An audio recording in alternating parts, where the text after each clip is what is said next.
Boa noite a todos. Digo que sempre é um prazer muito grande estar aqui na casa, sobretudo quando eu tenho a oportunidade de falar um pouco sobre Jesus, sobre Deus, sobre os seus ensinamentos, que Ele de forma sempre muito sábia nos possibilitou. O Evangelho de hoje é mais especificamente sobre o capítulo 23, cujo título principal é Moral Estranha. E nós vamos falar especificamente sobre o item que versa sobre o título Não vim trazer a paz, mas a divisão. O título principal, Moral Estranha, é justamente por conta dessas afirmativas e pela questão do tempo que nós temos, nós vamos refletir um pouco sobre o item Não vim trazer a paz, mas a divisão.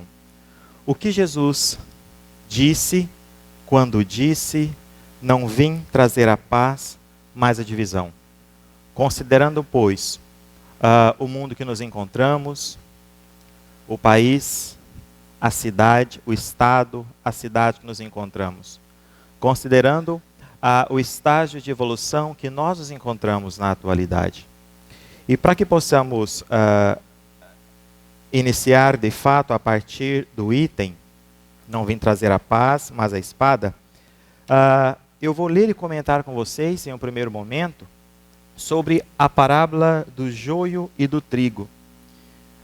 Ao reler essa parte do Evangelho e buscando alguns outros textos, pareceu-me nesse momento que essa parábola seria a que nos possibilitaria uma reflexão mais próxima da gente, talvez, daquilo que nós devemos fazer, como devemos lidar, inclusive, com as diversas situações de nossa vida, com o joio e com o trigo que estamos sempre vivenciando no dia a dia. E a parábola começa da seguinte forma: o reino dos céus, disse o Cristo, é semelhante a um homem que semeou boa semente no seu campo. Mas, enquanto os servos dormiam, veio um inimigo dele, semeou joio no meio do trigo e retirou-se. Quando a erva cresceu e deu fruto, então apareceu também o joio. Chegando os servos ao dono do campo, disseram-lhe: Senhor, não semeaste boa semente no teu campo? Donde, pois, vem o joio? E ele lhes disse: Homem inimigo é que fez isso. Os servos continuaram: Queres então que o arranquemos? Não, respondeu ele, para que não suceda que, tirando o joio, arranquei juntamente com ele também o trigo. Deixai crescer ambos juntos até a ceifa.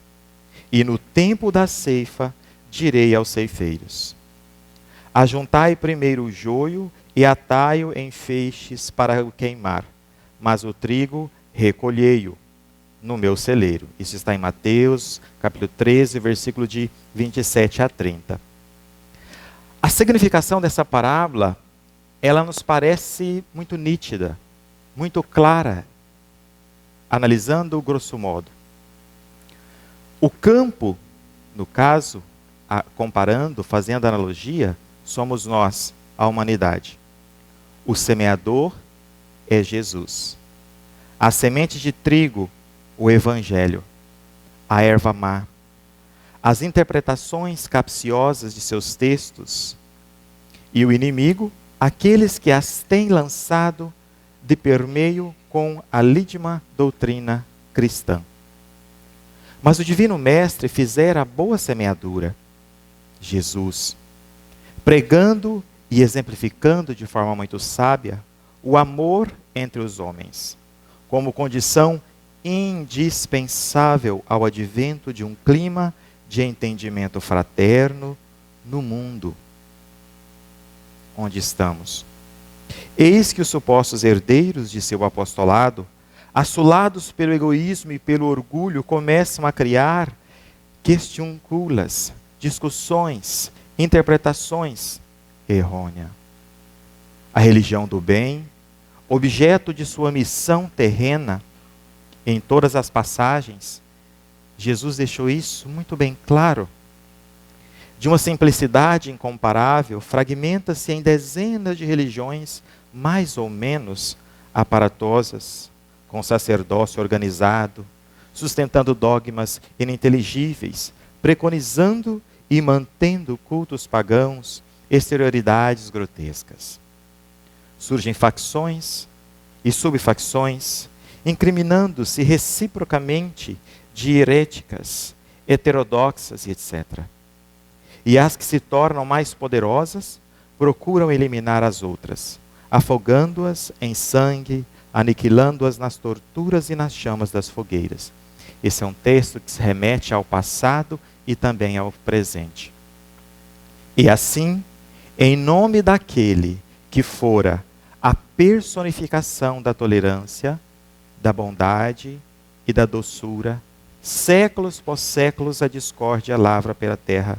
Os filhos do mesmo Deus empenham-se em lutas fratricidas e milhares de vítimas sucumbem aos golpes das mais estúpida e feroz odiosidade que há incendiado os corações humanos.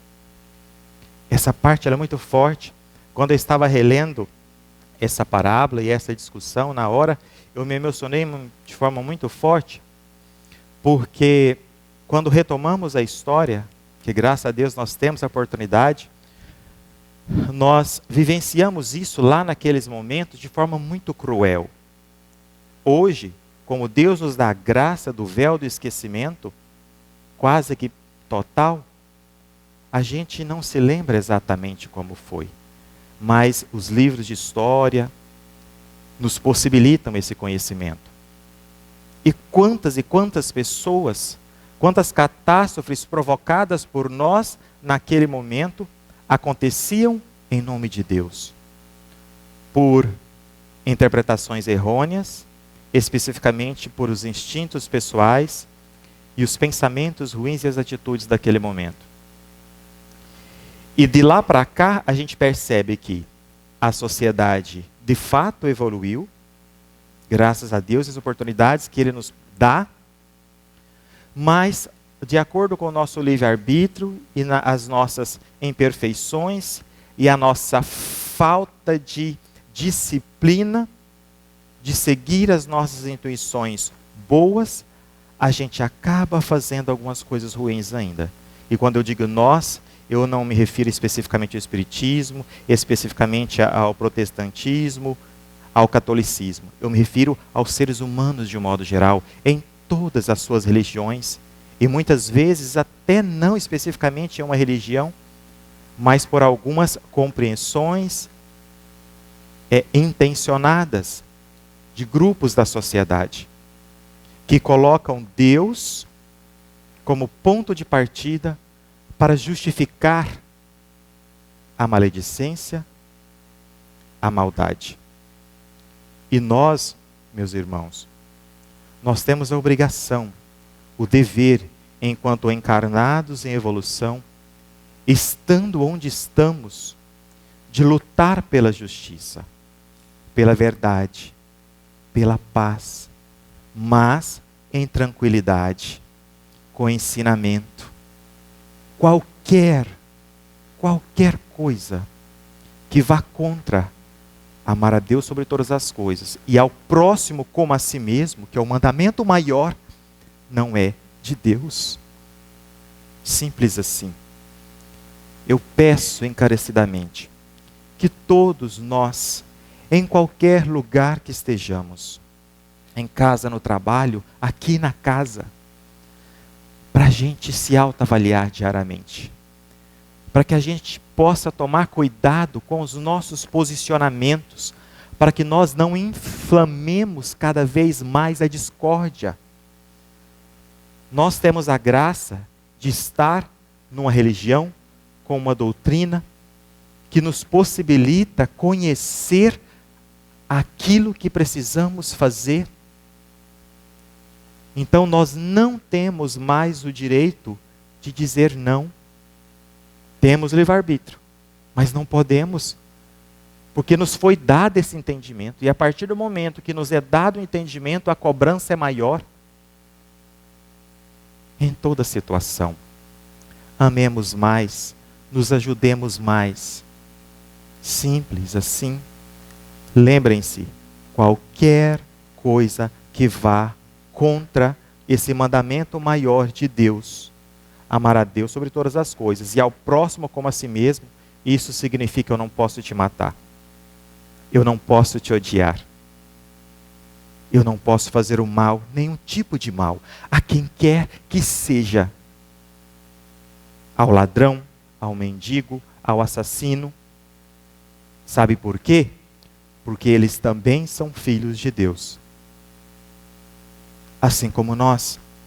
E que, infelizmente, ainda estão no estágio de evolução muito pequeno. E se nós nos consideramos que estamos talvez um degrauzinho a mais, qual é a nossa missão individual? Ajudar o próximo. Se não podemos ajudar de forma direta, o que precisamos fazer? Como diz a música, orar, orar, orar. Porque quando oramos, vigiamos, não o outro.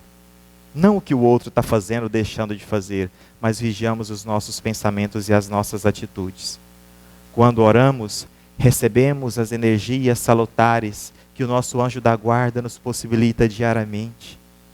Que os espíritos benfeitores, muitos deles também nos auxiliam. Então, olha o tanto que Deus é bom conosco. E quando fazemos isso, automaticamente estamos como uma bateria, acumulando energias positivas. De forma que em qualquer lugar que estejamos, nós conseguimos também passar essas energias de amor e de paz. Por que eu estou dizendo isso? Sofremos muito no passado, julgamos muito no passado, matamos muito no passado. Em nome de Deus, nós não podemos fazer isso mais. Nós não temos tempo para fazer isso mais. E aqueles que infelizmente ainda estão nesse momento, nós precisamos contribuir de alguma forma para que isso não aconteça. E não é desembainhando a espada e matando, não. É separando, que é o que nós vamos dizer daqui a pouquinho. Separando o mundo, o mal, com oração, com atitudes, não só com palavras, mas sim com atitudes diárias de vida. Sabe? E nós podemos contribuir com isso de várias formas. Vivemos em um mundo tecnológico hoje em que as informações vão e vêm, vão e chegam com uma rapidez muito grande. E as pessoas estão muito inflamadas por tudo. Se algo chega no celular, se algo é postado em uma rede social da vida e a pessoa vê aquilo, ela já se estressa e já começa a destilar venenos de diferentes naturezas. Isso não pode ser feito. Se eu abro alguma coisa e aquilo me trouxe naquele momento um sentimento ruim, eu fecho. Eu preciso fechar naquele momento. Porque se eu não fechar naquele momento, aquele sentimento ruim que veio junto com aquele, eu vou abrir a porta do meu coração e esse sentimento vai entrar. E automaticamente eu vou cultivar aquilo. Isso não pode, a gente tem que mandar embora.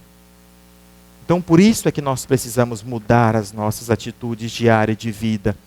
Para que essas energias menos salutares, para não dizer nem um pouco salutares, elas não se estabeleçam em nós.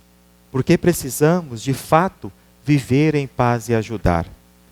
Como pôde esse joio nascer e crescer de mistura com o bom trigo?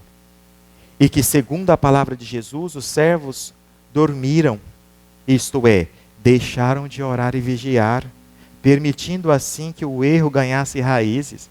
Então, por que muita coisa ruim está acontecendo agora conosco?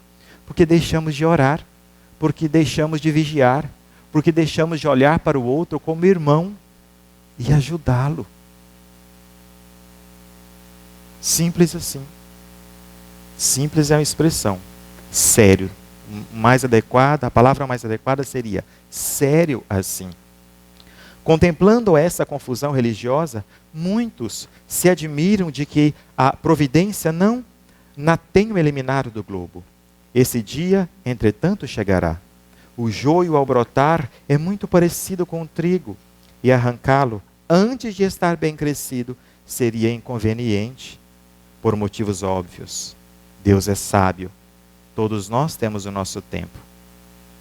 Na hora da produção dos frutos, em que será perfeita a distinção entre ambos, já não haverá perigo de equívoco. Será ele, então, atado em feixes para ser queimado. Coisa semelhante irá ocorrer com a humanidade. Aproxima-se a época em que a Terra deve passar por profundas modificações, física e socialmente, a fim de transformar-se num mundo regenerador, mais pacífico e, consequentemente, mais feliz. Quando os tempos forem chegados, todos os sistemas religiosos que se hajam revelado intolerantes e opressores cairão reduzidos a nada, e todos quantos não se afinem com a nova ordem de coisas conhecerão o fogo da expiação em mundos inferiores, mais de conformidade com o caráter de cada um. Por outro lado, as almas avessas à guerra, à maldade, ao despotismo, enfim, a tudo quanto tem impedido o estabelecimento da fraternidade cristã entre os homens, de todas as pátrias e de todas as raças, e estas hão de merecer o futuro lar terrestre, higienizado em sua aura astral e equilibrado em suas condições climáticas, gozando finalmente a paz, a doce e alegre paz, de há muito prometida às criaturas de boa vontade. Como nós sabemos, Jesus, em sua vinda física aqui, de diferentes formas e, na maioria das vezes, utilizando de paráfrases de linguagem figurada, ele, com exemplos, nos demonstrou exatamente o que fazer e como fazer. E todos nós aqui temos uma mais ou menos exato entendimento sobre isso. Primeiro, porque somos espíritas, já lemos muita coisa, já participamos de muitas palestras com base no Evangelho e Espiritismo, ou por ter vindo de uma outra religião que também falava de Deus, de Jesus Cristo, dos seus ensinamentos, ainda que com algumas interpretações diferentes, mas todas tendo como princípio o amor de Deus. Sobre todas as coisas é o próximo como a si mesmo. Então, por isso é que nós precisamos orar e vigiar os nossos pensamentos sempre. E pedir a Ele para que consigamos, neste mundo que nos encontramos, ainda de expiação e de provas, conseguirmos evoluir. E para que possamos evoluir, precisamos fazer o bem. Ajudar uma pessoa, ajudar outra pessoa, ajudar a nós mesmos. Antes de passar para a segunda parte, eu vou cantar uma música com a forma de procurar amenizar, serenizar mais ainda o ambiente. E que é Deus falando com a gente, certo? Aí depois a gente vai para a segunda parte, que também é sobre o capítulo 23, então vim trazer a paz mais a espada, especificamente sobre isso, tá? E eu convido para que vocês sintam a presença de Deus, dos espíritos benfeitores, dos anjos da guarda de vocês, de Deus falando ao coração de cada um. Porque Ele diz para a gente mais ou menos assim: oi, eu sou o que sou. Isso é Deus falando para a gente. Sou o Deus de amor e estou aqui para te curar. Eu sou o que sou o Deus de amor e estou aqui para te curar. Vem a mim, dá-me tuas tristezas, tuas dores e o teu coração. Vem a mim, dá-me tuas tristezas, tuas dores e o teu coração. Te amo, és precioso, teu nome gravado está em minhas mãos. Te amo, és precioso, teu nome gravado está em minhas mãos. Eu sou o que sou o Deus de amor, estou aqui para te curar. Eu sou o que sou o Deus de amor, estou aqui para te curar. Vem a mim, dá-me tuas tristezas, tuas dores e o teu coração.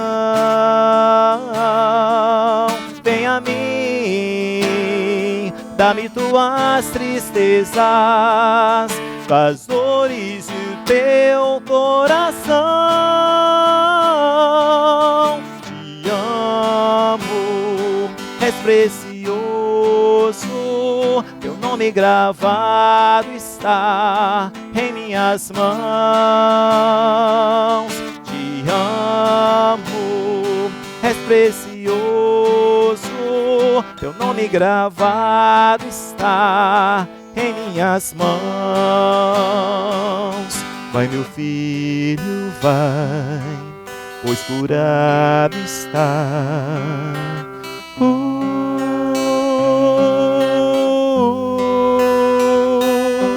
Vai, meu filho, vai, pois curado está.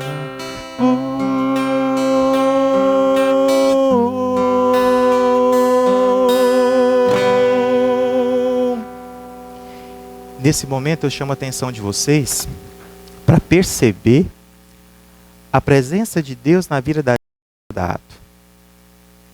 A música que Ele nos possibilita é um exemplo disso. Porque é uma forma de amolecer o nosso coração da dureza diária de vida. Que às vezes, por conta da correria nossa diária de vida, a gente não para olhar para dentro de si e para a nossa vida, para aquilo que fazemos ou deixamos de fazer. Deus é isso aqui. Ele é Pai, Deus é amor. E eu bato na tecla. Tudo aquilo que vai contra o amor de Deus, a desunião, não é de Deus. E por isso é que precisamos combater, mas combater em conformidade com os ensinamentos de Jesus Cristo, que de forma muito sábia nos deixou vários ensinamentos. Primeiro, nós precisamos entender o que de fato é essa paz no mundo em que nós nos encontramos. De acordo com Ferreira, para quem não sabe, falando o nome assim, é o dicionário Aurélio que muitos de nós conhecemos, né? Paz vem do latim pace, que significa na sua acepção mais geral, a ausência ou cessação, solução de um conflito. Ou seja, é a ausência do conflito. É a tranquilidade individual na comunhão com os outros. E ainda segundo Ferreira, a espada, no caso, que vem do grego espate, pelo latim estafa, com TH, é a arma branca, formada de uma lâmina comprida e pontiaguda, de um ou mais gumes, símbolo do estado militar e de sua virtude. Relacionada com a balança, significa justiça. Separa o bem do mal, julga o culpado. Eu fiz questão de trazer essas duas definições e comentar um pouquinho com vocês, porque os dicionários, eles representam exatamente os anseios, as necessidades de uma sociedade. é aquilo que a sociedade é. As palavras, as expressões, elas significam aquilo que nós somos nos diferentes momentos da sociedade. Se pegarmos um dicionário lá do século XVIII, por exemplo, século XVII, e hoje, e olharmos o significado de algumas palavras, nós verificamos que naquela época tinham significados específicos e na atualidade tem um significado completamente. Pegue um dicionário bem antigo e olhe o significado de palavras corriqueiras do dia a dia, a começar por mulher e homem. E nós verificaremos como que essas pessoas, nossos irmãos, nós éramos entendidos lá no passado e como somos hoje. E por aí já percebemos que, graças a Deus e a sua infinita bondade, nós evoluímos diariamente. Que bênção que Deus nos possibilita isso. E o conflito é uma forma de interação entre si próprio, porque quando estamos em conflito, brigamos conosco mesmo, né? Às vezes não sabemos de fato o que está acontecendo, ou sabemos, mas não queremos aceitar. Conflitos entre indivíduos, de uma certa forma, a partir dessas interações, grupos, organizações e coletividades, que implica choques. E desde quando nós temos por entendimento a noção de sociedade até a atualidade, nos diferentes contextos, nós sempre vivenciamos conflitos. Muitos deles estávamos diretamente nesses conflitos. Ora no lado da paz, ora no lado da espada. Né? Então, como entender essa afirmação de Jesus? Não trago a paz, mas a espada. Primeiro, cada um deve procurar entender os seus próprios conflitos e lutar para que eles sejam solucionados. Primeira coisa. E como que cada um de nós tentamos fazer isso? Lendo, estudando, participando, refletindo, nos autoavaliando diariamente, em termos de atitudes e palavras, e sempre tendo como máxima amar a Deus sobre todas as coisas e ao próximo como a si mesmo. Que se partirmos disso e tentamos sempre seguir esse mandamento maior, automaticamente, ou rápido ou devagar, a gente vai evoluir. Isso é fato. É fácil? Claro que não é. Por isso é que estamos onde estamos. Nós espiamos diariamente e passamos por várias provações. E nem sempre conseguimos ser bom o tempo todo. Às vezes, o nosso instinto ruim, em algumas situações, quando você vê, você falou, não, aí você tem que parar e voltar. E já em outras situações, nós conseguimos nos silenciar. Que bênção! Nesse momento é hora de alegria, de comemorar e agradecer a Deus. Obrigado, Pai, por eu ter conseguido fazer o que precisava ser feito naquele momento. E naquele momento em que não conseguimos fazer o que precisávamos, a gente se arrepende, aceitar que se arrependeu e orar e vigiar para não fazer novamente. E sempre recomeçar. Então, como entender essa afirmação de Jesus no âmbito do nosso lar? Cada um aqui tem um lar. Como? Primeiro nós precisamos entender que cada qual deve vencer o quê? Inibições, renunciar a seu ponto de vista sem querer que outros pensem pela sua cabeça.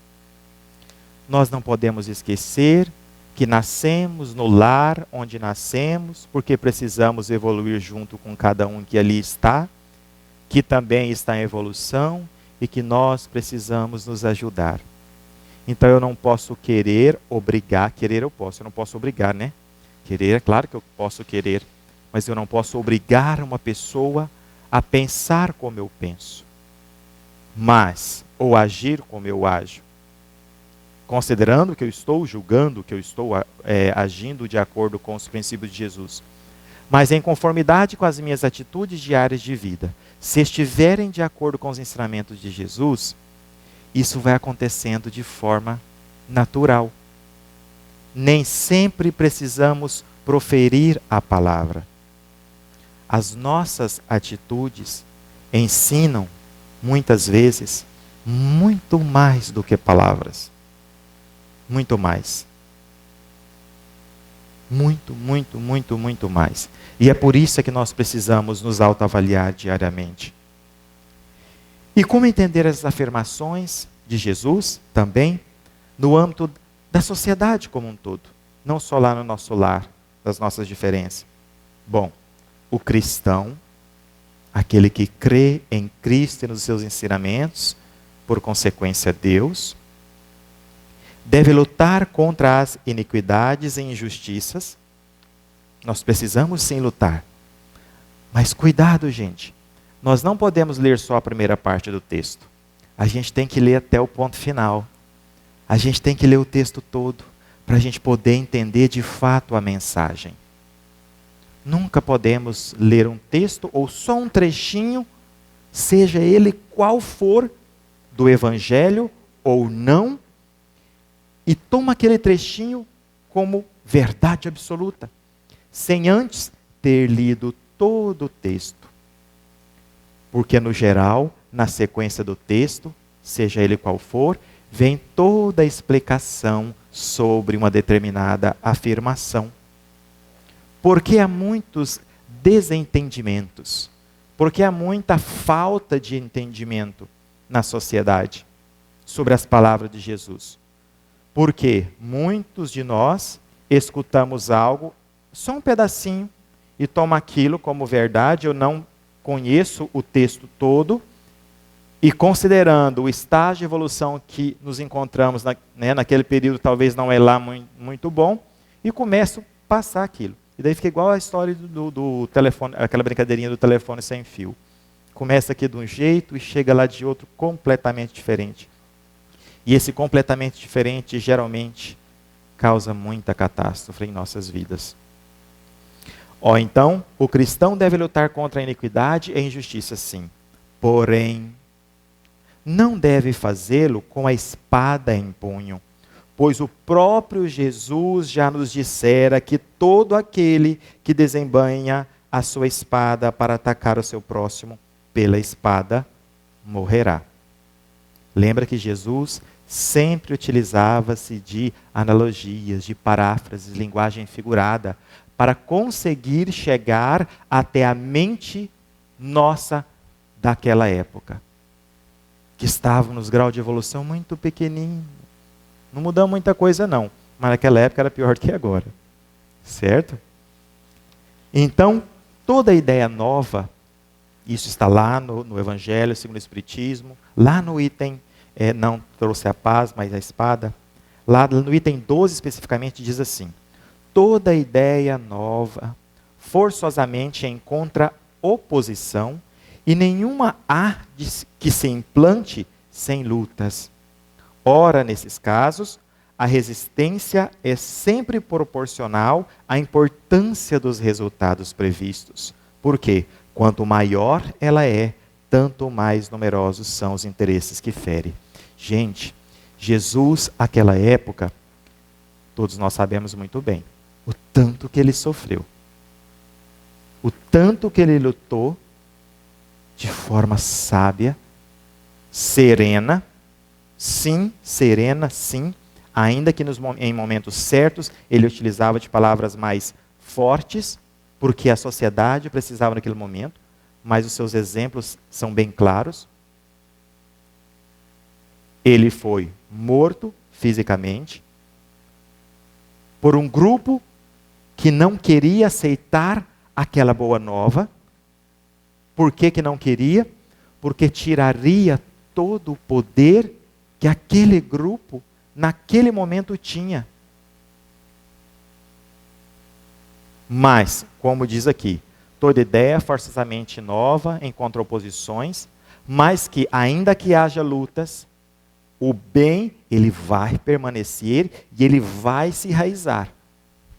E naquela sociedade que a boa nova de Jesus foi estabelecida, de lá, ela foi para o mundo inteiro. Aí a gente para pensar assim, meu Deus, naquela época não tinha o WhatsApp, não tinha telefone, não tinha o Facebook da vida, como que tudo isso chegou para todo mundo? Gente, qual a explicação? Deus não precisa de um aparelhinho, sabe? Que às vezes não serve para nada. Ou às vezes serve muito. O problema depende de como utilizamos ele.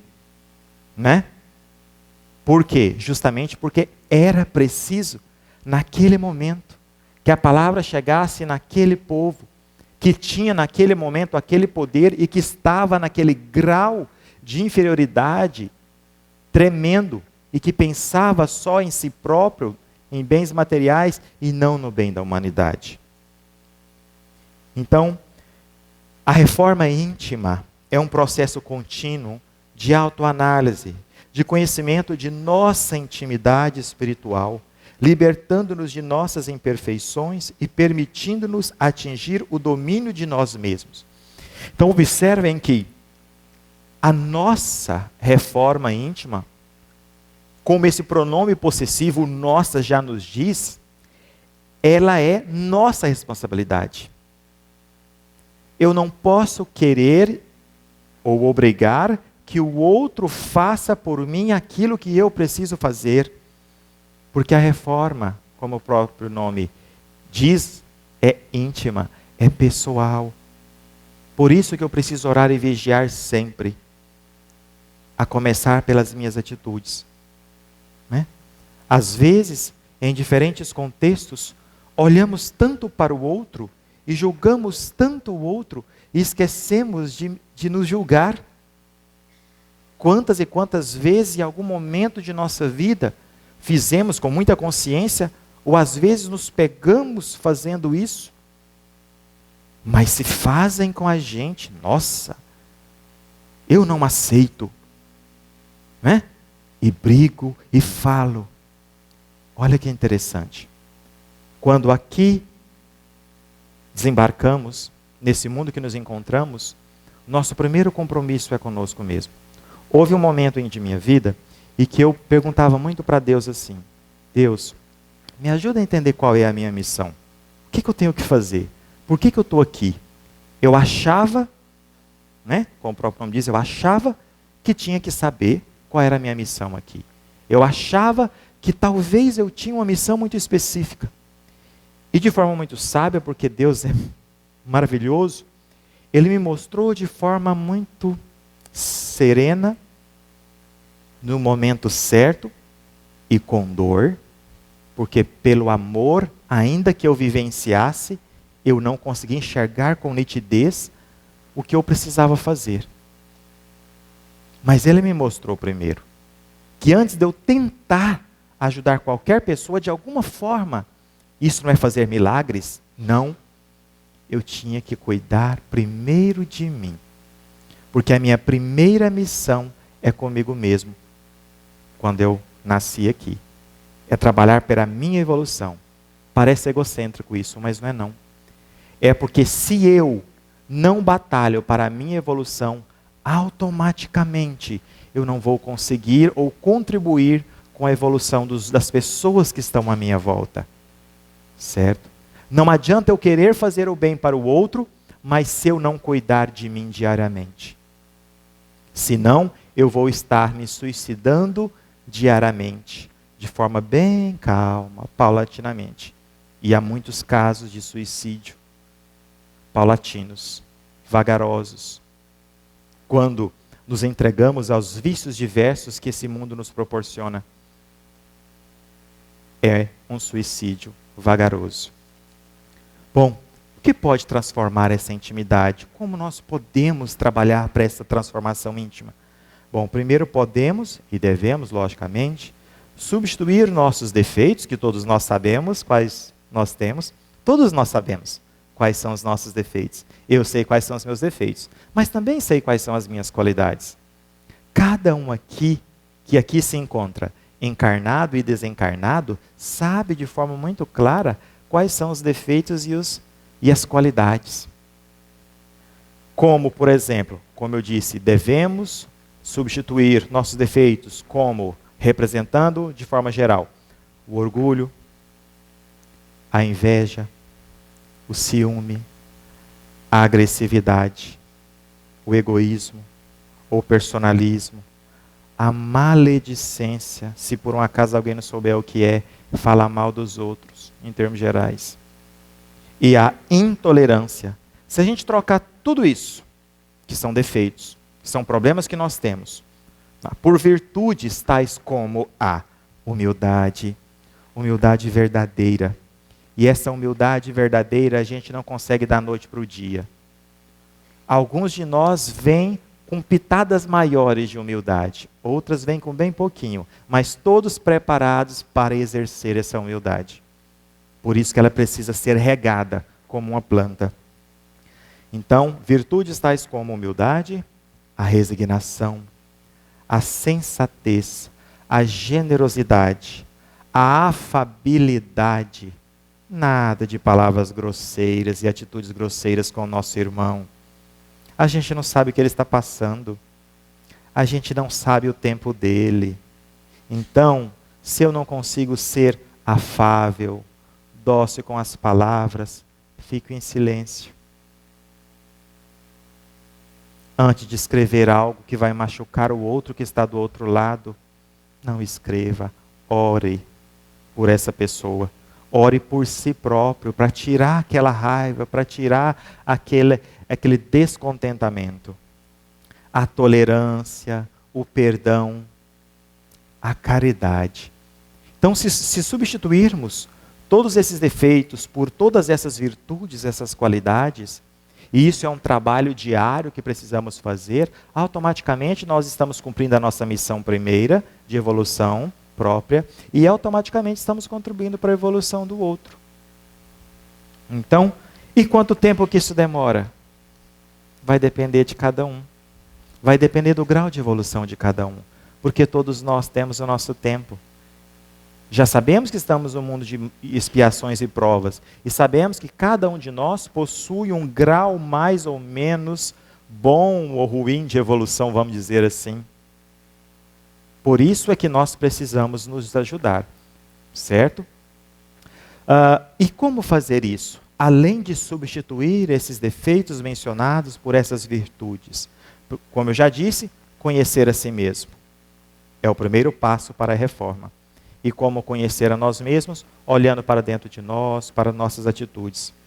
Parar de tentar justificar os nossos defeitos. A gente tenta fazer isso em alguns momentos da nossa vida. Às vezes erramos alguma coisa e de forma quase que intuitiva, quase que imediata, né? A gente tenta justificar por que fez aquilo. Ah, mas né? O mais sempre ali. Ah, mas, né? Não. A gente nesse momento é um dos momentos que nós precisamos nos silenciar e pensar sobre, para depois chegar a alguma conclusão. Precisamos aprender a contar com as nossas quedas, ou seja, contar com os nossos erros. Os erros que cometemos, por incrível que pareça, eles são importantes na nossa vida. Desde que olhemos para eles e batalhemos para não cometê-los mais. Que aprendamos com esses erros, com as nossas quedas. Como o próprio Chico já nos dizia, embora ninguém possa voltar atrás e fazer um novo começo, qualquer um de nós podemos começar agora e fazer um novo fim. Seja de qual ponto estivermos. Nós não podemos nunca esquecer isso.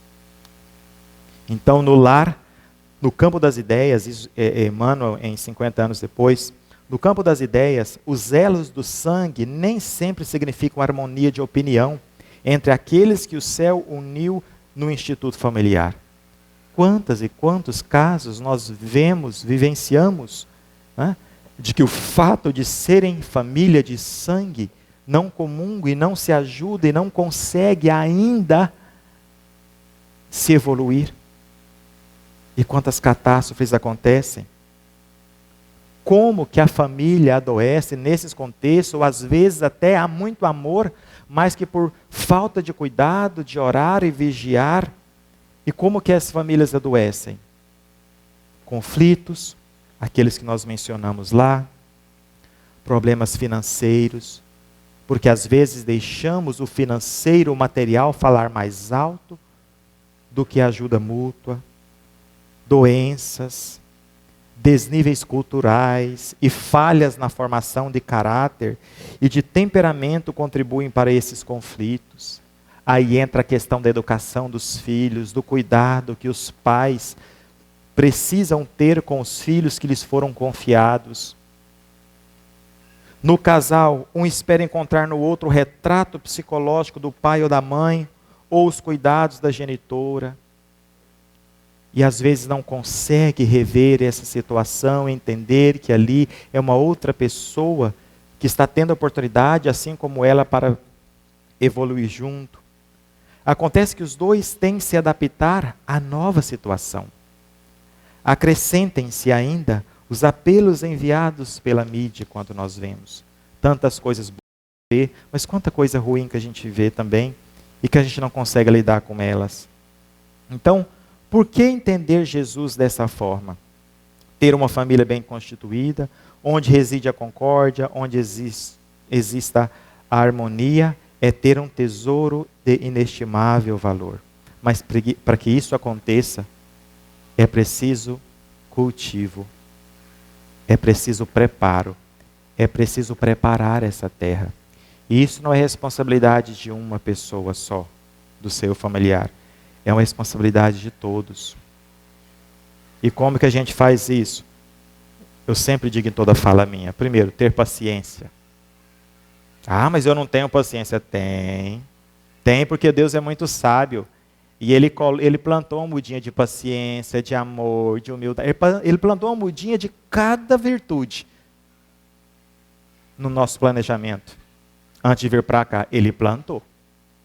Tenha certeza disso. Nós é que não regamos essas mudinhas. E nem sempre elas crescem e florescem. Precisamos ser compreensivos. Precisamos aprender a escutar e se colocar no lugar do outro. Empatia. Precisamos, gente. Isso em todos os lugares da nossa vida. Procurar ajudar na medida do possível. Sempre, de qualquer jeito. Oração, sabe, com um trabalho fraterno, que seja. Ajudar de alguma forma. O culto do Evangelho no lar é uma bênção.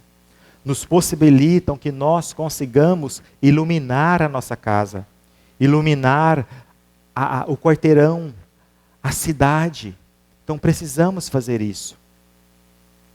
Então na sociedade, lá em Mateus nós temos assim, ó, eis que vos envio como ovelhas ao meio de lobos. Portanto, sede prudentes como as serpentes e inofensivos como as pombas. Legal essas passagens assim, né? Ajuda bastante a gente a refletir. Perante Deus, lá na questão 803 do Livro dos Espíritos, há o seguinte questionamento. Perante Deus, são iguais todos os homens? Aí a resposta, sim. Todos tendem para o mesmo fim. E Deus fez suas leis para todos. Frequentemente dizeis, o sol brilha para todos, e com isso enunciais uma verdade maior e mais geral do que pensais. Sois chamados a estar em contato com espíritos de naturezas diferentes, de caracteres opostos. Não choqueis a nenhum daqueles com quem estiverdes. Sede joviais, sede ditosos, mas seja a vossa jovialidade a que provém de uma consciência limpa. Seja a vossa ventura a do herdeiro do céu, que conta os dias que faltam para entrar na posse da sua herança. Lembremo-nos de que o ensinamento da paz e da espada, como tantos outros ensinamentos trazidos por Jesus, possui conteúdo alegórico. A interpretação do referido trecho varia de seita para seita. A espada do Cristo, que era de fraternidade, pelos seus ensinamentos, pelas suas atitudes diárias de vida, passa a ser um instrumento de violência e opressão nas mãos dos propagadores de determinadas seitas, de determinados grupos. Os próprios cristãos, de perseguidores, passam a ser passam a ser perseguidores. Não é, pois, de se estranhar que as guerras religiosas destruíram mais do que as guerras políticas. Então, meus irmãos, o que precisamos fazer para que isso não aconteça mais? Precisamos amar a Deus sobre todas as coisas e ao próximo como a si mesmo. Seguir os ensinamentos de Jesus. E para que façamos isso, precisamos exercitar o quê? Algumas virtudes que Deus plantou em nosso perispírito. Exercitar o amor, a compaixão, a humildade, a resignação e a caridade. É isso que precisamos fazer, hoje e sempre. E para finalizar a fala, eu vou cantar uma outra música como forma de harmonizar, tentar contribuir para a harmonização. E eu peço muito a todos que, todos ao irmos para nossas casas, que possamos ir de coração limpo. E se talvez não está muito limpo por alguma mágoa, por alguma coisa ruim que tenha acontecido, que oremos e vigiemos sempre para que essa mágoa saia do nosso coração. Porque a mágoa só faz mal para a gente. Não pratiquemos a maledicência, lembra o que eu disse? Não julguemos as pessoas, ajudemos, isso sim. Porque Deus, Ele sempre está perto de nós. E Ele nos olha e cuida de nós de diferentes formas na nossa vida. E sempre com muito amor, como todos nós sabemos. E como eu disse, Ele sempre está perto de nós, pronto para nos ajudar, o nosso anjo da guarda em especial. E a única coisa que nós precisamos fazer é estar receptivo. É escutar as intuições diárias que nós recebemos, sempre as boas, e tentar segui-las. Estou com medo desse negócio voar aqui. Deixa eu colocar ao contrário e prender aqui. Eu sempre canto com a letra porque, por conta da vida corrida que nós temos, nem sempre eu tiro tempo, né, para poder ensaiar e cantar e automaticamente memorizar as letras e as cifras. Aí eu sempre tenho que olhar. Essa música, ela me marcou muito no momento em que eu passei por algumas dificuldades na minha vida, em termos de saúde, né, que foi um dos momentos que Deus falou comigo de forma muito direta. E essa música, um dia eu estava há 55 dias já internado no hospital, entre UTI e tudo. E num dia muito especial, essa música tocou lá eu ouvi essa música na televisão. E naquele momento me tocou muito forte, né? E eu sabia que a primeira versão dela é uma música evangélica. E eu tinha uma amiga muito querida, de uma escola que eu dei aula há muitos anos, quando ainda morava na minha cidade natal. E eu liguei para ela, ela se chama Vandenir. E eu disse assim, Vandenir, você tem aquela música, eu não sei o nome dela, é uma que é Aleluia. Eu cantava um pedacinho para ela. Ela, eu vou levar essa música para você. Porque eu sempre gostei de música, independente de se é de evangélica, se é católica, se é espírita, eu gosto de música. Se fala de coisa boa é o que importa para mim. E daí acabou que ela sempre me visitava, mas nunca conseguia levar a música. Depois que eu saí, né, trabalhando tudo, e pegando música, tentando pegar algumas músicas espíritas, e visitando o site da Elizabeth Lacerda, e tinha essa música lá, a versão dela. E eu falei, gente, que versão linda, que versão maravilhosa. E peguei a letra, e desde então, sempre que eu tenho oportunidade, eu canto essa música, porque ela marcou muito a minha vida, no momento em que eu realmente estava tendo um encontro com Deus, que foi no momento de dor, como eu disse para vocês. E a letra diz assim para a gente,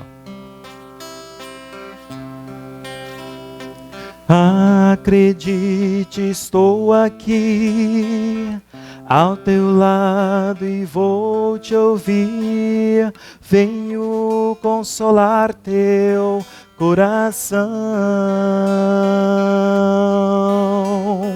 Fale-me do teu sofrer, busque a mim, basta querer.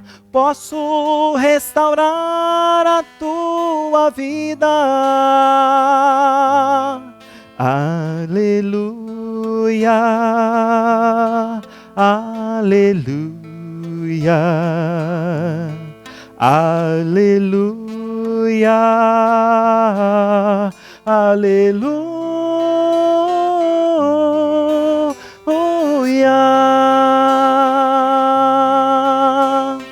Homens fracos creem em mim, toda dor há de ter fim. Sou de Deus e trago a luz do mundo. Todo pranto há de secar, a esperança vai brotar.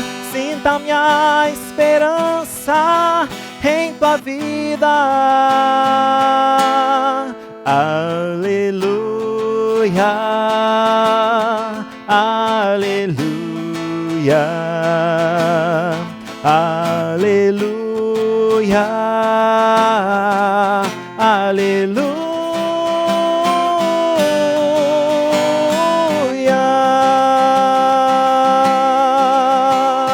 Sou Cristo Consolador, mensageiro do amor. Junto a mim encontrarás alento. Nas tormentas e na dor, não desista, lá estou. Trago a esperança, sou amor. Aleluia, aleluia, aleluia, aleluia.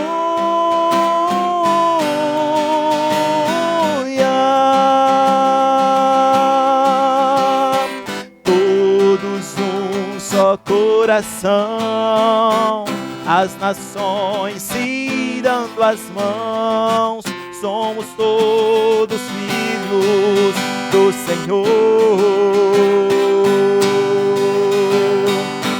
Sai o ódio, entra o amor. Vai a guerra, nasce a flor. Então cantaremos aleluia, aleluia, aleluia, aleluia, aleluia.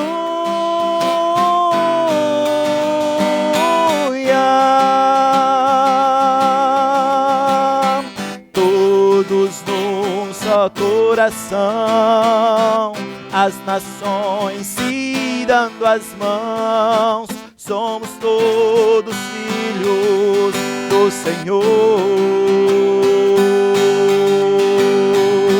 Sai o ódio, entra o amor. Vai a guerra, nasce a flor. Então cantaremos aleluia, aleluia, aleluia, aleluia, aleluia.